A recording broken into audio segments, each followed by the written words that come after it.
Je vais vous raconter une histoire que vous ne connaissez pas.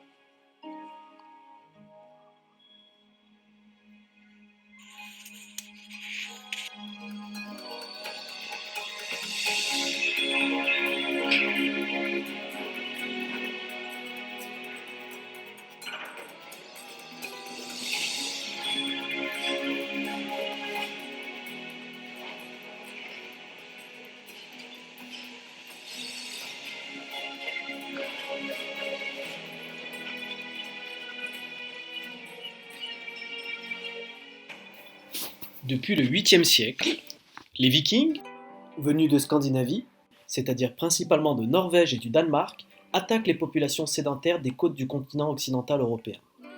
On retrouve leurs traces des côtes du Danemark jusqu'au Portugal, ainsi qu'en Méditerranée et même jusqu'en Afrique du Nord. Tous ces raids faisant de ces explorateurs les premiers découvreurs de l'Amérique du Nord. L'empereur Charlemagne lui-même craignait pour son empire après sa mort, en voyant les bateaux de ces rudes guerriers du haut d'une falaise. Ces envahisseurs étaient des navigateurs chevronnés et ils vivaient dans un climat rude, ne leur permettant pas une agriculture sédentaire, aussi efficace que le climat plus tempéré des royaumes du Sud. Il en découlera des attaques et de nombreux pillages en été. Dernière population non christianisée d'Europe du Nord, ils emportent leur religion et leur culture dans leurs dracars. Alors qu'est-ce qu'un dracar ? Ce nom désigne un bateau spécifique propre à ces rudes peuples du Nord. Il fait référence à un dragon utilisé à l'avant du bateau viking, dragon bien souvent remplacé par un serpent dans la mythologie scandinave. Ces navires très souples et légers sont aptes à naviguer à la fois en haute mer, mais ils ont une particularité, ils sont construits à fond plat. Cette particularité permet de naviguer dans de petits cours d'eau et rivières afin de pouvoir porter des attaques jusque dans les terres, ne laissant aucune chance aux populations attaquées, prises par surprise.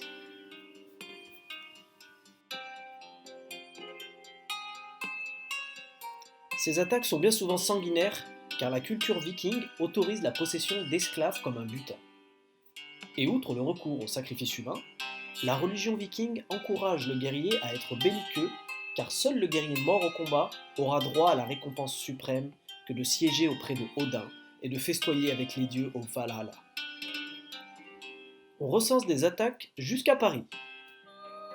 Le descendant de Charlemagne devra négocier avec ces grands et rudes guerriers que des diplomates arabes désigneront plus tard comme étant aussi grands que des palmiers. Le roi des Francs leur octroiera le duché de Normandie et les incorporera au royaume en échange de leur conversion au christianisme et de leur loyauté, notamment par leur service guerrier en protégeant le nord de futures incursions. Normandie signifie homme du nord, Nord-Mandie. Les Normands auront une grande importance par la suite, notamment lors des croisades, les conflits avec l'Angleterre. Ils conquerront même la Sicile. L'aristocratie normande fait de la Normandie le duché le plus puissant du royaume, avec une coutume un peu particulière ramenée du Danemark, le mariage moredanico, qui signifie à la manière danoise. Cette coutume permettait de rendre les enfants nés hors mariage, de femmes non officielles, des enfants légitimes, pouvant prétendre au titre. C'est dans ce contexte que naît un certain Guillaume.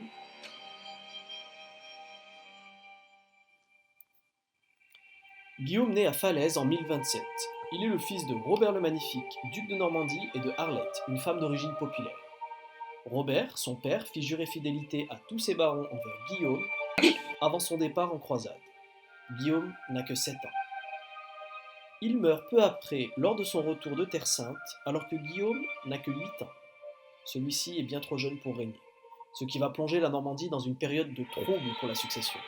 En effet, Guillaume nommé successeur à la mort de son père, mais beaucoup trop jeune pour régner, beaucoup de barons normands ne l'entendront pas de cette oreille. Ils revinrent sur leur serment et tentèrent de mettre fin à la vie du jeune garçon, afin de s'emparer du pouvoir. Mais il en fut qui lui restèrent fidèles. Ils tenteront même de le protéger au péril de leur vie. Il aura ainsi un certain nombre de protecteurs, notamment son oncle, l'archevêque Robert le Danois. Pendant ce temps, des barons déloyaux renforcent leur position, principalement en Basse-Normandie, région de Caen actuelle qui a toujours difficilement accepté la centralisation à Rouen, même de nos jours. Certains de ces protecteurs seront assassinés, dont l'un sous le même toit que Guillaume, alors qu'il n'était encore qu'adolescent. Élément traumatisant pour un enfant qui ne fera que l'endurcir. Guillaume sera ainsi parfois caché en campagne et déplacé régulièrement. Il échappe lui-même à une tentative d'assassinat alors qu'il n'est âgé que de 19 ans. Cela le voit s'enfuir à cheval tout seul en pleine nuit. Toutes ces mésaventures pousseront le jeune garçon à développer des aptitudes à survivre en contexte hostile, trait de caractère qui lui sera utile car son histoire n'en est qu'à ses débuts. Je ne suis pas un guerrier.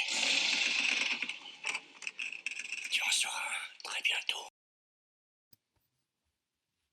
À cette époque, les ducs jurent fidélité au roi de France, dans un système de loyauté pyramidale. C'est la naissance de la féodalité, qui entraîne un certain ordre en Europe. Cette notion de l'honneur et de la défense des faibles, qu'on retrouve également dans le système samouraï à l'autre bout du monde, qui pousse les hommes à se battre pour une cause et non plus pour eux-mêmes. Ayant survécu, Guillaume, jeune duc de 19 ans, compte bien soumettre les rebelles normands et asseoir l'autorité sur l'ensemble de son duché. Il sera assisté par ses barons les plus loyaux, ainsi que par des alliés puissants, notamment le roi de France, Henri Ier. Il épousera la nièce de ce dernier, Mathilde de Flandre, fille du duc de Flandre Baudouin V. Cette union fera de la Flandre un puissant allié, même si le pape refusa le mariage dans un premier temps, en raison d'un fort degré de consanguinité entre les deux jeunes époux. Le pape y consentira à condition d'une pénitence, c'est-à-dire un paiement financier et la construction de plusieurs abbayes en Normandie par le duc. Guillaume n'a alors que 22 ans et Mathilde 19. Le duc s'impose à la bataille de Val-et-Dunès en compagnie du roi de France. Il conquiert ainsi son duché qui s'étendra jusqu'en Bretagne. Il affrontera par la suite son ancien allié, le roi de France, sur ses terres. En effet, le roi de France commençait à voir d'un œil inquiétant la montée en puissance de ce jeune homme, à la tête du plus puissant duché du royaume.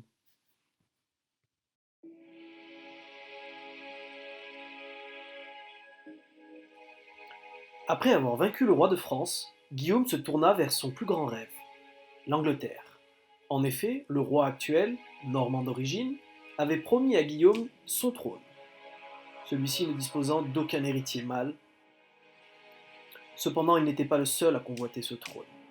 Le roi de Norvège, Harald Hardrada, après de nombreuses années passées en Orient en tant que mercenaire et chef de guerre, était à la tête d'un puissant royaume et souhaitait l'agrandir en prenant possession de l'Angleterre. Il y avait également à la cour du roi des nobles très puissants, notamment les Godwinson, comtes de Wessex, qui désiraient également la couronne. Le comte vieillissant voulait la couronne pour son fils. C'est donc Harold Godwinson qui prit la couronne d'Angleterre à la mort du roi, devançant Guillaume. Le roi de Norvège et Guillaume préparèrent chacun de leur côté une expédition pour récupérer la couronne. Devant cette menace, le roi Harold rassembla son armée et se prépara à la guerre. En effet, les Vikings, menés par Harald Hardrada, débarquèrent proche de York, au nord de l'Angleterre. C'est au pas de course que le nouveau roi d'Angleterre, Harold, fit traverser le pays à son armée pour rencontrer l'armée norvégienne. Il l'affronta au pont de Stamford Bridge. La légende veut qu'un viking se dressait au-dessus du pont, qui surplombait une rivière, et empêchait les soldats anglais de passer. Armé de sa longue hache, il terrassait quiconque s'avançait. C'est par la ruse, d'après la légende, qu'un soldat britannique se serait infiltré sous le pont et aurait terrassé l'adversaire en le transperçant de sa lance, en traversant le sol du pont. L'armée britannique, enragée, chargea les troupes de Harald.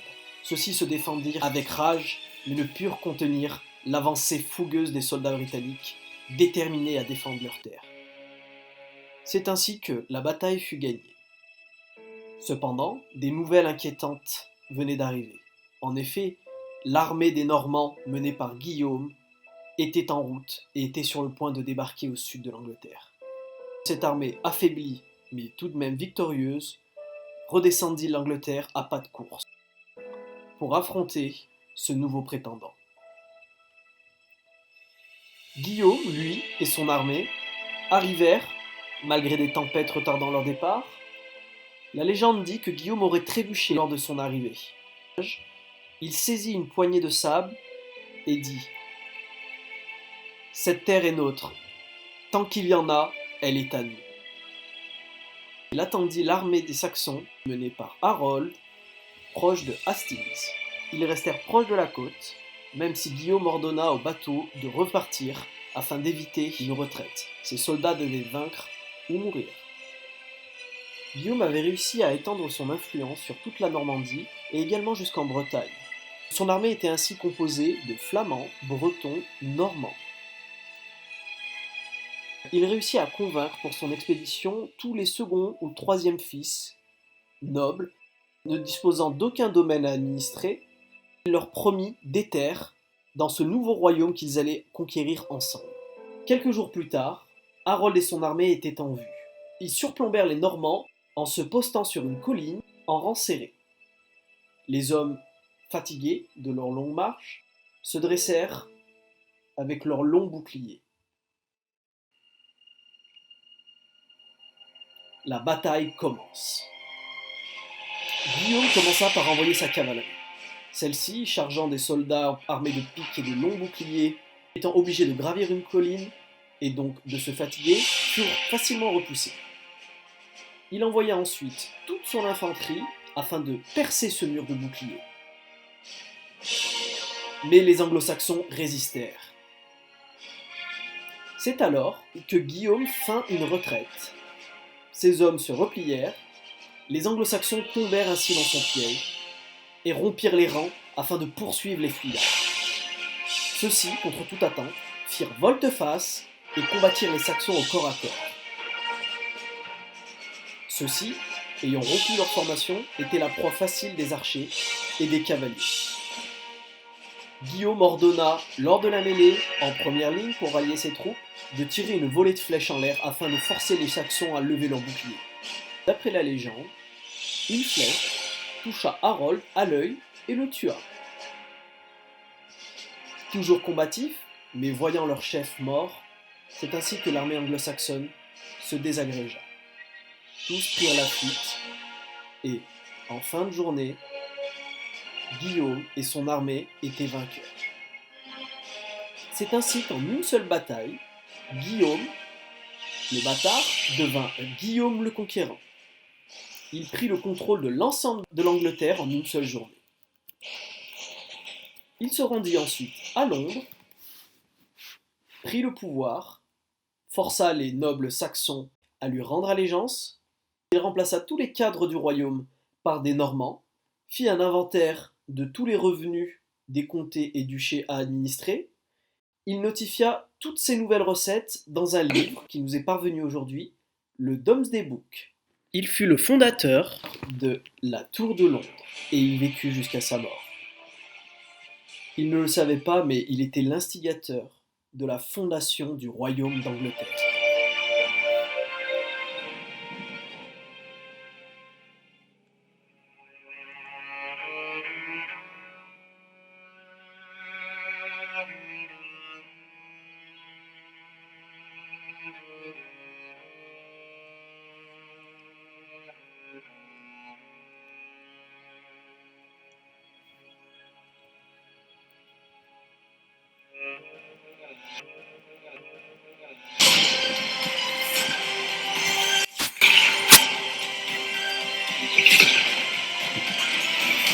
We shall fight on the beaches. We shall fight on the landing grounds.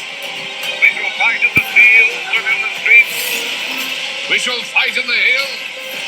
We shall never surrender.